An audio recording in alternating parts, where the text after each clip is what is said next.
श्रोता साथियों को संबोधित श्री का जय जिनेन्द्र नमस्कार। आत्मानंदी अनंत सिद्ध अरिहंत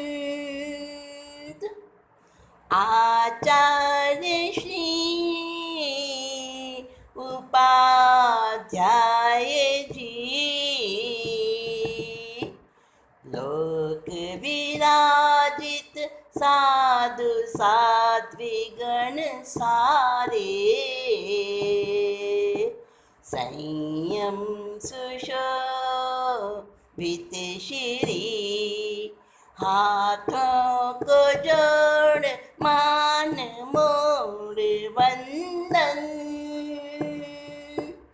करती हूँ मैं अहर्निशम संबोधि का दो दान प्रभु कृपालु पापों का कर सकूं हनन पापों को कर सकूं शमन। पंच परमेष्टि भगवंतों को, अनंत सिद्ध परमात्मा को, चरम तीर्थेश प्रभु महावीर को, सभी गुरु भगवंतों को मेरा प्रणतिपात पूर्वक भाववंदन अभिवंदन। आप सबके अंदर में विराजित शुद्ध परमात्मा तत्व को मेरा बारंबार मंगल अहोभावपूर्वक अभिनंदन। साथियों, आज आप कहानी सुनने के लिए बेचैन हो रहे होंगे, बेताब हो रहे होंगे। अभग्न सेंचोर की कथा। हाँ, वो अभग्न सेंचोर क्या किया था उसने, कैसे उसको अपना चोरी का दंड मिला। कौन था अभग्न सेन? पुरिम ताल नगर महाबल नरवर धर्मधारी अभग्न सेन नामी चोर भारी। पुरिम ताल नगर महाबल नरवर धर्मधारी अभग्न सेन नामी चोर भारी। उसको रोको राजन दुख देता बिन कारण जनता पुकारी अभग्न सेन नामी चोर भारी। पुरिमताल नगर था पुराने समय में, और उस पुरिमताल नगर का जो राजा था, बड़ा न्यायकारी, बड़ा धर्मात्मा, प्रजापालक, उसका नाम था महाबल।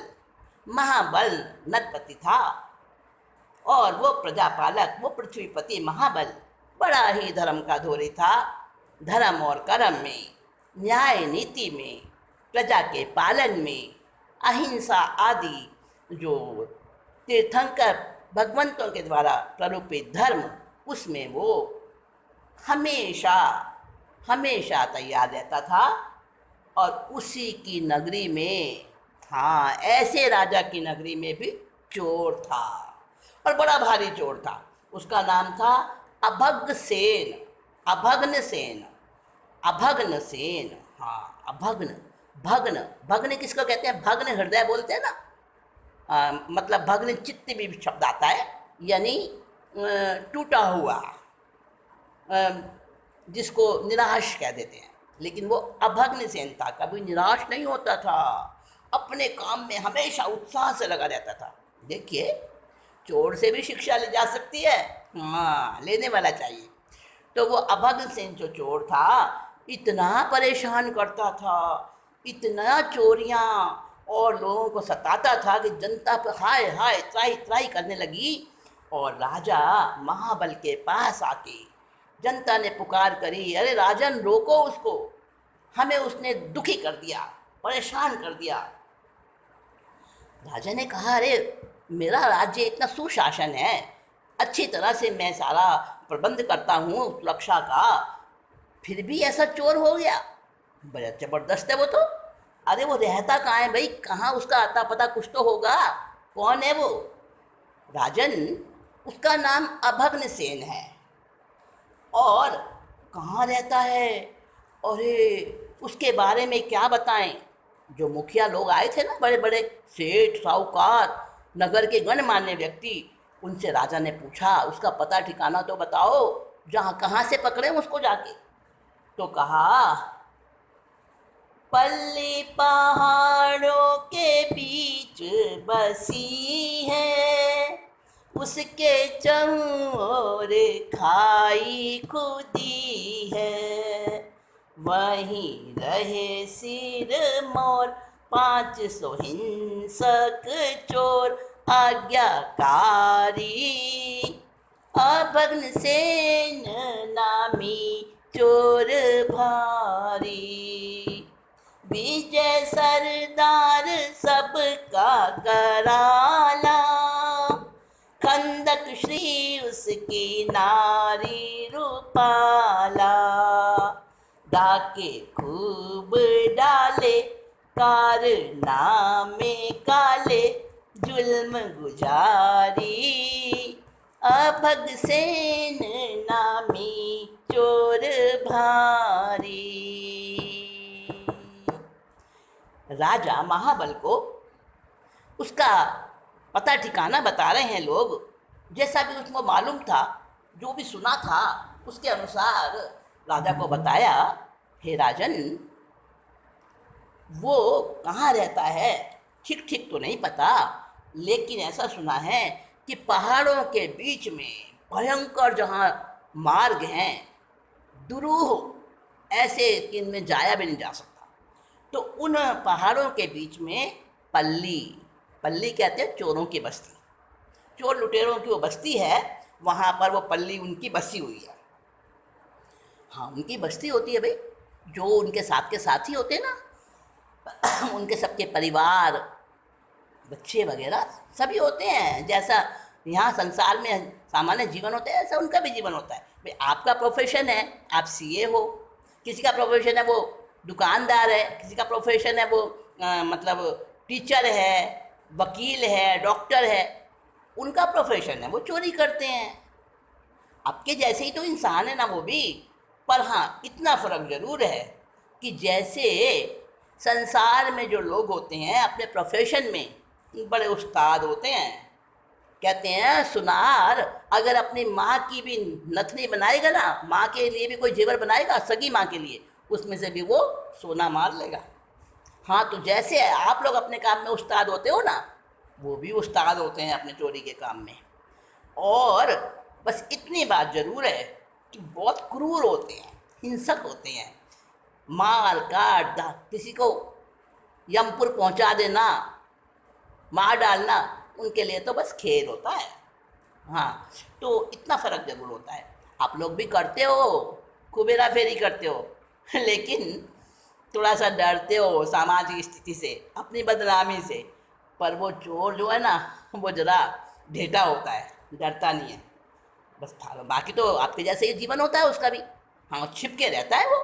चोर डाकू जो है ना, छिप के रहते हैं अपने ग्रुप के साथ पल्ली में। तो बता रहे हैं अभग सेन जो है उसका पिता, अभी अभग सेन पैदा नहीं हुआ, उसके पिता की बात बता रहे हैं। उसका नाम है विजय। बेटा तो अब पैदा होगा जिसका नाम अभग सेन, जिसकी हम कथा सुना रहे ना, उसकी बात तो अब आएगी। अभी तो अभग सेन के माता पिता की बात चल रही है। विजय सरदार है 500 चोरों का, उसका नाम विजय है। और खंदक श्री नाम की उसकी बड़ी सुंदर पत्नी है, और वो खूब डाके डालता है, बहुत बुरे बुरे काम करता है, सब पे जुल्म करता है। और वो कहाँ रहते हैं सबके सब? पहाड़ों के बीच में पल्ली है, जिसके चारों ओर खाई है, बहुत गहरी गहरी खाई है।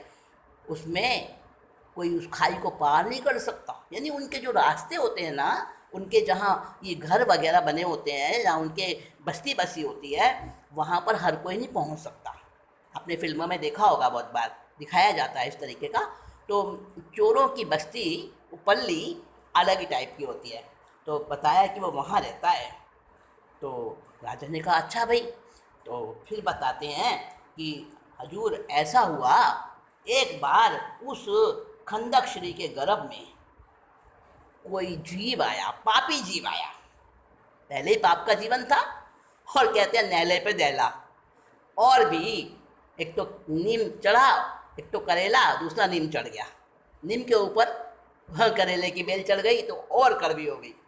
तो कहा कि एक तो खुद ही चोर थे, और उनके गर्भ में, खंदक श्री के गर्भ में एक और पापी जीव आके जन्म लेता है। गर्भ में जीव पापी एक आया, दोहला खंदक श्री के प्रगटाया। नर का वेश भरूं, मांसाहार करूं, लेके कटारी। अपग सेन नामी चोर भारी। जाति की सब नारियों संग में, बने कोई ना बाधक उमंग में। पहनूं पग में घुंघरू, नृत्य गाने करूं, अटवी मंझारी। अभग्न सेन नामी चोर भारी। वो खंदक श्री विजय चोर की पत्नी, उसके गर्भ में एक बार एक पापी जीव ने जन्म लिया, और उस जीव के प्रभाव से उसके अंदर में कैसा दोहला उत्पन्न हुआ। दोहला कहते हैं गर्भवती की इच्छा।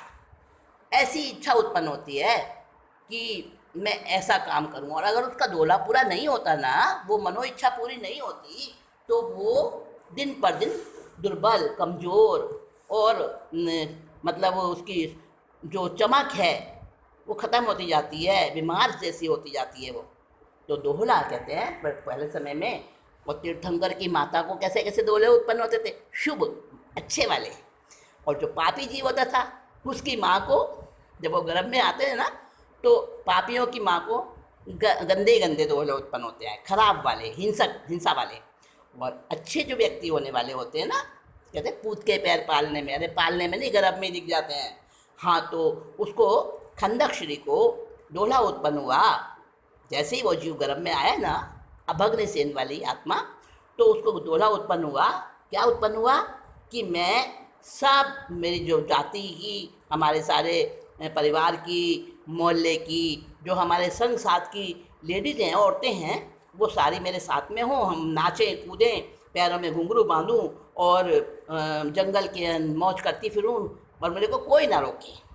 और मनुष्य यानी नर का वेश भरूं, मैं पुरुष का वेश होना चाहिए मेरा, और मैं हाथ में कटारी हो, तलवार हो, और मैं मांसाहार करती, नाचती, गाती फिरती हूँ। ऐसा मैं करूँ सचमुच में, ऐसा मुझे बहुत आनंद आए, और उस आनंद में मेरे कोई भी रुकावट ना डाले, कोई बाधक ना बने। ऐसा उसके मन में ये सारा विचार आया। अब कोई भी स्त्री है, चाहे वो चोर की है, चाहे वो डाकू की स्त्री है, लेकिन स्त्री तो आखिर स्त्री होती है। कुछ ना कुछ लज्जा, कुछ ना कुछ उसके अंदर अस्तित्व होता है। औरत कैसे ये सब कर पाए, मौन रहती मन इच्छा दबाए। सुस्त दुर्बल हुई, कांति कुमला गई, हुई लाचारी। अभग्न सेन नामी चोर भारी। पति पूछे क्या कष्ट है प्यारी, खंदक श्री बात बताती है सारी।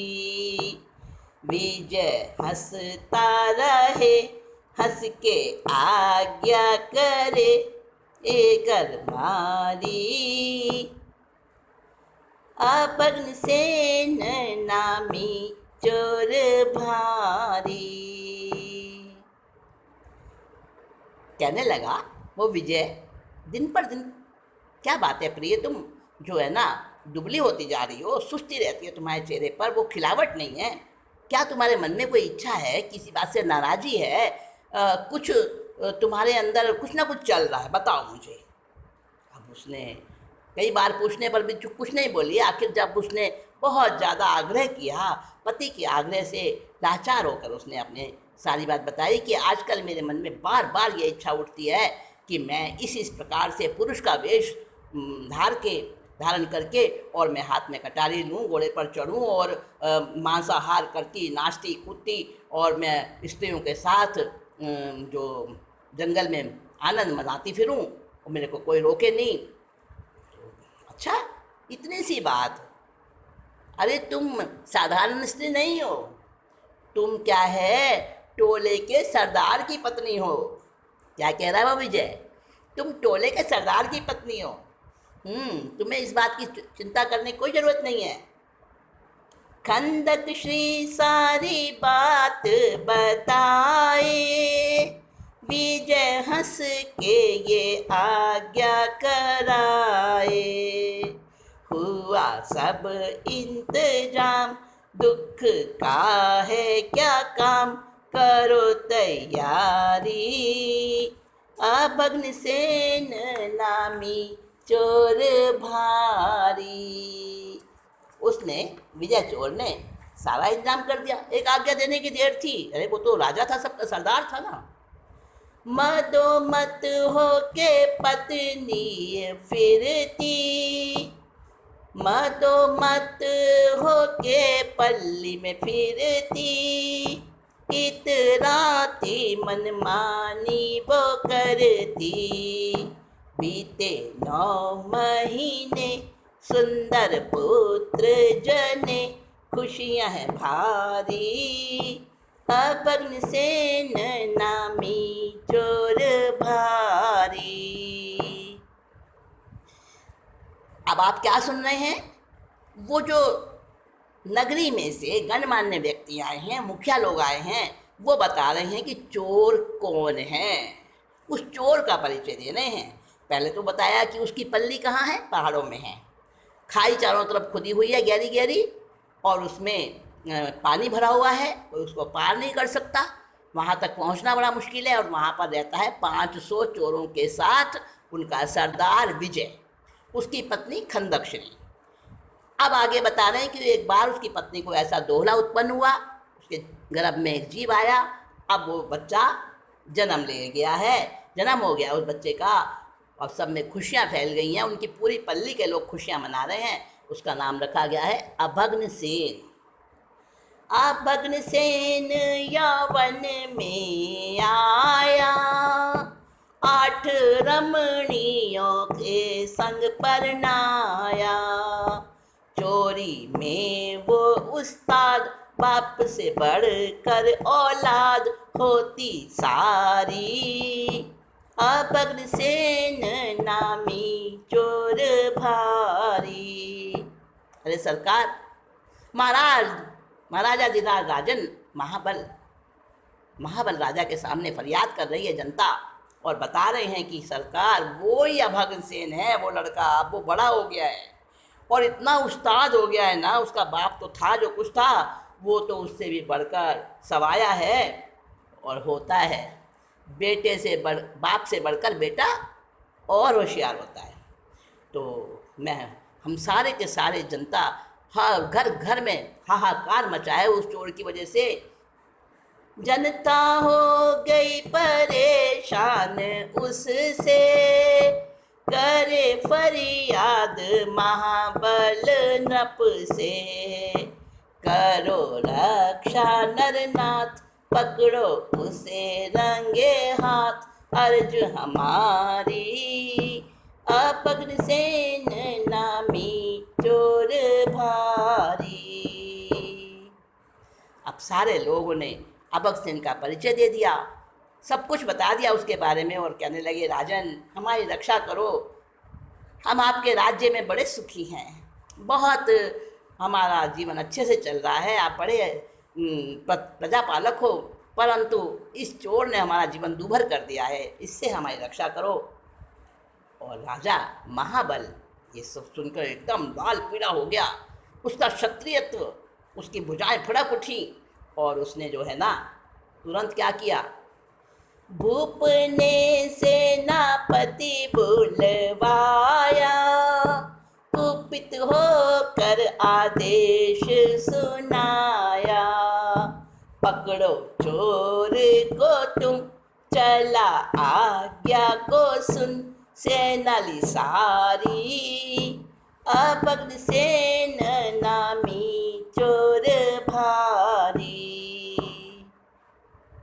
राजा ने उन जो आने वाले लोग थे, गणमान्य व्यक्ति, नगर के सेठ साहूकार, उनको सबको तो आश्वासन दिया और कहा आप बेफिक्र होकर जाओ, मैं अभी सारी व्यवस्था करता हूँ और उस चोर को रंगे हाथों पकड़ेंगे। और राजा ने एकदम लाल पीले होकर गुस्से में कांपते हुए और उसने सेनापति को बुलवाया। महाबल राजा ने सेनापति को बुलवाया और कहा अरे तुम्हारे होते हुए ये हो रहा है, मेरी प्रजा परेशान हो रही है, जाओ अभी पकड़ कर लाओ उसको, कैसा वो अभग्नसेन है मैं भी देखूँ। सेनापति तो आखिर कहते हैं ना कि मज़े से खाता था, मज़े से अपना राजा ने ऊंचा पद दे रखा था, लेकिन कभी कभी तो उसकी भी माँ खैर मनाती है ना। अब सेनापति का दिल दहला, अरे वो अभग्नसेन उसको पकड़ना है मुझे। राजा ने आज्ञा दी, अब तो जाना ही पड़ेगा। हाँ, तो सारी सेना उसने अपने साथ में ले ली और चल दिया चोर को पकड़ने के लिए। लेकिन चोर को पकड़ेगा कैसे?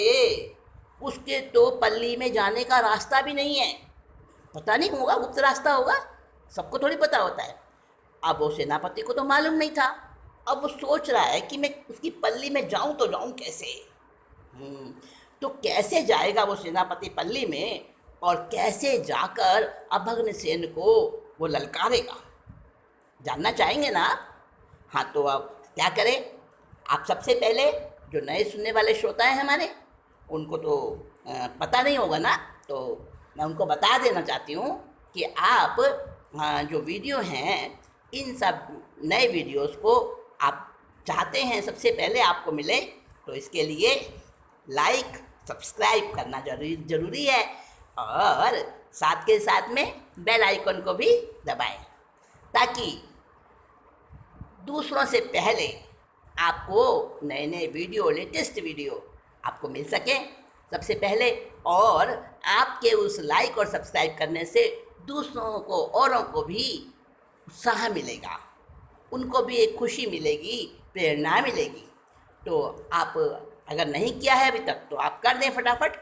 और अब आगे मैं कहानी आगे बढ़ाऊंगी कि वो जो सेनापति था, महाबल राजा का सेनापति, पुरिमताल नगर का सेनापति, वो चला है, पूरी सेना उसने ले लिया साथ में, लेकिन उसको समझ नहीं आ रहा है कि वो उसके पास में कैसे पहुँचे, अभग्नसेन चोर के पास में किस तरह से जाए और कैसे उसको ललकारे।